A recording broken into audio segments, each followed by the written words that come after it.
السلام علیکم، میں ہوں سلوہ سنین، آپ دیکھ رہے ہیں زور نیوز ایچ ڈی۔ آئیے نظر ڈالتے ہیں آج کی اہم خبروں پر۔ میرپور لالا فاروق ڈپٹی بیورو چیف زور نیوز میرپور آزاد کشمیر۔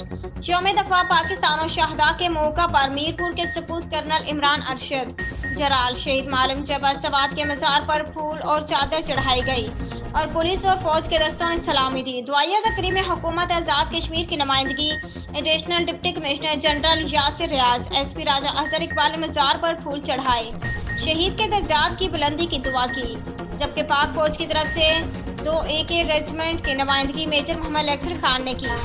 پاک فوج کی طرف سے کرنل محمد عمران ارشد جرال شہید معلم جبر سوات کے مزار پر پاکستان کا قومی پرچم لہرایا گیا۔ آرمی کے دستے نے سلامی دی اور شہید کے مزار پر پھول چڑھائے۔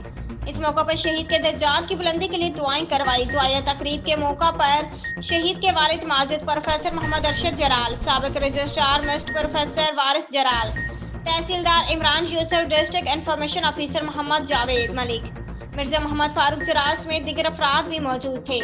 اس موقع پر 6 ستمبر اور شہداء پاکستان کی شہادتوں کو خراج عقیدت اور غازیوں کی خدمات کو زبردست الفاظ میں خراج تحسین پیش کیا گیا۔ پاکستان کی ترقی، خوشحالی، تحریک آزادی کشمیر، پاکستان کے دفاع کے لیے دعائیں مانگی گئی اور شہداء پاکستان کو خراج عقیدت پیش کیا گیا۔ آج کے لیے اتنا ہی۔ مزید خبروں اور اپڈیٹس کے لیے دیکھتے رہیں زور نیوز ایچ ڈی۔